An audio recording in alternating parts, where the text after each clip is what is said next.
अब ईशानी और अमन दोनों ही ईशानी के रूम में चले जाते हैं और ईशानी हमेशा की तरह एक छोटे बच्चे जैसे अमन के हाथ पर अपना सर रखकर अपने घर की पुरानी यादों की दुनिया में खोने लग जाती है और धीरे धीरे बात करते करते वो हमेशा की तरह सो जाती है। अब नैतिक अपनी तसल्ली के लिए अमन उसके साथ कुछ कर तो नहीं रहा है, इसके लिए वो उसके बेडरूम की पिछली खिड़की से झांकने लग जाता है कि उसको ये सब करते हुए पापा देख लेते हैं और उसको हाथ पकड़कर खींच कर ले आते हैं और गुस्से में नैतिक का हाथ झटकते हुए बोलते हैं, ये तुम क्या कर रहे हो नैतिक? पागल हो गए हो क्या तुम? तुम्हें समझ नहीं आता कि वो अपनी दुनिया में आगे बढ़ चुकी है, तो क्यों तुम उसकी दुनिया को बर्बाद करने पर तुले हो? या फिर कुछ समझना ही नहीं चाहते? अब तुम सच में अपनी हदों से बाहर होते जा रहे हो। अब नैतिक अपना हाथ गुस्से से पास में पड़ी टेबल पर मारते हुए बोलता है, आप सब देखकर अनदेखा कर सकते हैं, मैं नहीं। या फिर पापा नैतिक की आवाज़ से भी ज़्यादा ज़ोर से आवाज़ करते हुए कहते हैं, क्या? फिर क्या? बोलो, चुप क्यों हो गए? क्या चाहते हो तुम? उसकी बाकी की ज़िंदगी भी ख़त्म हो जाए? बोलो, अब क्यों चुप हो गए तुम? नैतिक एक लंबी सांस लेते हुए अपनी दोनों आंखें बंद कर लेता है और अपनी आंखों से अपने दुखों की कुछ बूंदें चलकाते हुए कहता है, पापा आप सब देखकर चुप हो सकते हो, पर मैं अब और चुप नहीं रह सकता। आपको पता है, हर रोज़ और हर बीते दिन के साथ मैं भी अपने आप को समझाने की कोशिश करता हूँ कि अब वो मेरी दुनिया का हिस्सा नहीं है। ये सोचकर मैं रोज़ तिल तिल करके मरता हूँ, लेकिन इस दिल का क्या करूँ जो इस बात को कतई मानने को तैयार नहीं है, जिसे आज भी यही उम्मीद है कि उसकी शीन वापस आ जाएगी, भले ही आज वो अपनी पहचान खो चुकी है। और हम भी तो कितने पागल हैं, उसको इस बात की याद दिलाने की बजाय उसको उसकी पहचान से दूर करते जा रहे हैं। ऐसे तो वो कभी भी वापस आने की बजाय हमसे और दूर होती चली जाएगी और उसके वापस आने के सारे दरवाजे बंद हो जाएंगे। आप उसको क्यों नहीं समझने देते कि उसकी दुनिया हम लोग हैं, ना कि वो अमन? आपने देखा ना, अमन ने उसकी सारी यादें ख़त्म कर दी हैं हमारी ज़िंदगी से, और अब तो उसे यहाँ आना भी अच्छा नहीं लगता। जो अगर शीन का मैटर नहीं होता। पर एक बात बोलूँ पापा, मैं आपका बहुत थैंकफुल हूँ कि आपने शीन वाला मैटर फिर से उठाकर ईशानी को वापस बुलवा लिया, नहीं तो इतनी जल्दी बिना किसी वजह के वो यहाँ आने ही नहीं वाली थी। तभी पापा नैतिक की बात को बीच में काटते हुए कहते हैं, क्या क्या बोला तुमने नैतिक कि मैंने शीन का मैटर ओपन कराया? नहीं, ऐसा बिल्कुल नहीं है। तुम्हें कोई बहुत बड़ी गलतफहमी हुई है। उल्टा मैं तो अब तक यही समझ रहा था कि तुमने कितनी मतलबी हो चुके हो कि ईशानी को उसकी ज़िंदगी में उसे खुश नहीं देख सकते और सिर्फ अपनी खुशी के लिए तुमने उसे यहाँ बुलवा लिया। अब अगर तुमने ये सब नहीं किया तो ये सब किसने किया होगा? क्योंकि ये सब तो। और पापा बोलते बोलते चुप हो जाते हैं। नैतिक परेशान होते हुए पूछता है, ये सब तो क्या पापा? क्या हुआ? बोलते बोलते आप चुप कैसे हो गए? कुछ तो बताओ। क्या आप कुछ ऐसा जानते हो जो अब मुझे भी जानना चाहिए? तभी पापा अपने सर पर हाथ रखकर अपना सर पकड़कर वहीं पास में पड़े सोफे पर बैठ जाते हैं और बोलते हैं, मुझे जिस बात का डर था वही हो रहा है। या तो कोई ईशानी को फंसाना चाहता है या फिर उसकी कंडीशन के बारे में जानता है कि उसके साथ क्या प्रॉब्लम है। और जहाँ तक मेरा अंदाज़ा है, शीन हमारी ज़िंदगी से जाकर भी नहीं गई। वो आज भी हमारे बीच में कहीं है, लेकिन कहाँ, कुछ पता नहीं। वो हमेशा से ईशानी के साथ ऐसी ही करती आई है।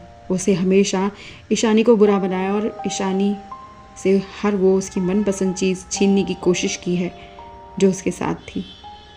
उसमें हमेशा कामयाब भी होती थी, लेकिन मुझे एक बात जो खाई जा रही है वो ये है कि शीन के जाने के बाद तो ईशानी की ज़िंदगी आसान हो जानी चाहिए थी, लेकिन ये शीन नाम की मुसीबत उसकी ज़िंदगी से चली गई थी। लेकिन अब ये क्या चल रहा है समझ नहीं आ रहा है।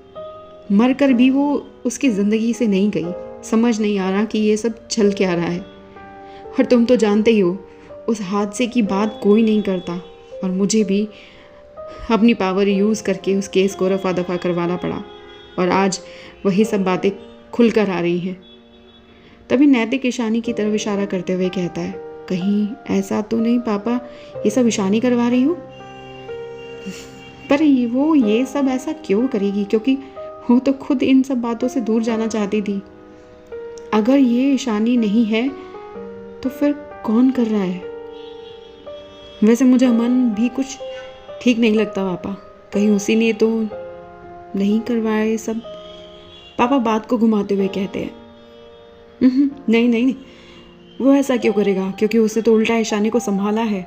इतना सब होने के और जानने के बावजूद भी हम उस पर शक नहीं कर सकते। पर हो ना हो ये है तो कोई घर का ही, बस अब ये पता लगाना है कि कौन है, लेकिन कैसे। तभी ईशानी भी वहाँ आ जाती है और अपनी आंखों को मलती हुई बोलती है, क्या कोई मेरे बारे में बात कर रहा था क्या? पापा झूठी हंसी हंसते हुए कहते हैं, नहीं ईशानी, बस हम आज की प्लानिंग कर रहे थे। वैसे तुम अभी तक सोई नहीं, तुम्हें रेस्ट करना चाहिए। वैसे भी आज तो तुम क्वीन ऑफ द डे हो बेटा, जाओ जाकर रेस्ट करो। ईशानी अपने बालों में अपने हाथों को निकालते हुए कहती है, नहीं पापा, मुझे नींद नहीं आ रही, लेकिन मुझे सुलाने के चक्कर में अमन सो गया। उसके साथ हमेशा ऐसे ही होता है, पता है कब से, जब से वो एक्सीडेंट हुआ है शायद तब से। बस कभी कभी मुझे लगता है कि हम दोनों के साथ होने के बाद भी अलग अलग सा फील करती हूँ, जैसे कोई मजबूरी हो हमारे बीच साथ रहने की। कई बार तो मुझे भी समझ नहीं आता कि क्या करूँ। वैसे अमन बहुत अच्छा इंसान है और पता नहीं सिटी की कितनी लड़कियाँ उस पर मरती हैं, लेकिन उसकी भी वन एंड ओनली लव मैं ही हूँ। आजकल वो बहुत बिजी है काम में, तो बस कभी कभी सोचती हूँ, लेकिन आजकल तो शीन वाले केस ने मेरी ज़िंदगी की नींद ही उड़ा दी है। पता नहीं क्या क्या और है ज़िंदगी में। तभी नैतिक एक ब्लैक कॉफ़ी का वाइट कप ईशानी के हाथ में रखता है और बोलता है, Ishani, don't think too much, today it's your day, just have coffee and relax, just charge your self with your poverty. तुम आज शीन के बारे में सोचना छोड़ दो, बस आज अपने आप पर फोकस करो। तुम्हें एक खास दिन अपनों के साथ खुशी खुशी बिताना चाहिए और बाकी कुछ मत सोचो। तभी ईशानी कॉफ़ी के मग को हाथ में उठाते हुए नैतिक के हाथ पर हाथ रखते हुए कहते हैं, थैंक्स नैतिक, इसकी मुझे बहुत ज़रूरत थी। पर तुम्हें कैसे पता लगा कि मुझे ब्लैक कॉफ़ी बहुत पसंद है? जहाँ तक मुझे याद आता है मैंने तो कभी इसके बारे में तुमसे कुछ कहा ही नहीं। कभी नहीं? फिर तुम्हें कैसे पता चला?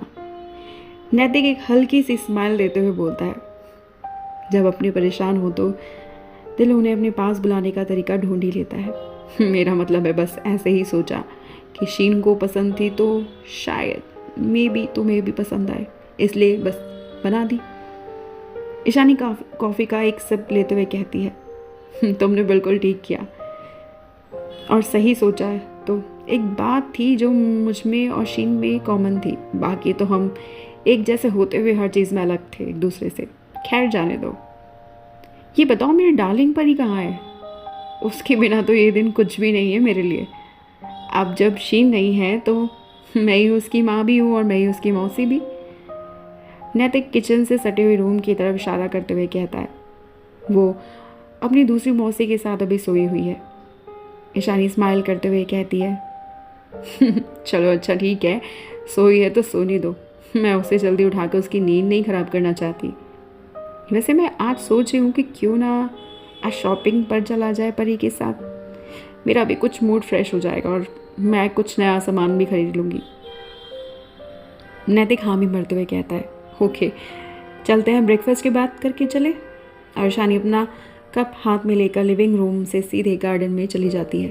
तभी नैतिक पापा के पास जाकर बोलता है, पापा ये ईशानी नहीं है। पापा चौंक कर बोलते हैं, क्या बोल रहे हो नैतिक, तुम होश में तो हो? सुबह सुबह चढ़ा रखी है क्या तुमने, या सुबह पी कर आए हो? अब तुम्हें हर जगह शीन दिखने लगी है। फॉर गॉड से ईशानू को तो छोड़ दो, और आज उसका बर्थडे है। आज नहीं नैतिक प्लीज। अब ये क्या नया शक है, कहाँ से आ गया नैतिक को कि वो ईशानी नहीं कोई और है? क्या साबित करना चाहता है नैतिक, या उसकी कोई चाल है ईशानी को पाने की?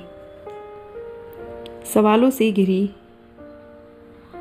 इस कहानी के साथ जुड़े रहिएगा अंत तक, सिर्फ वॉइस ऑफ टेल्स पर।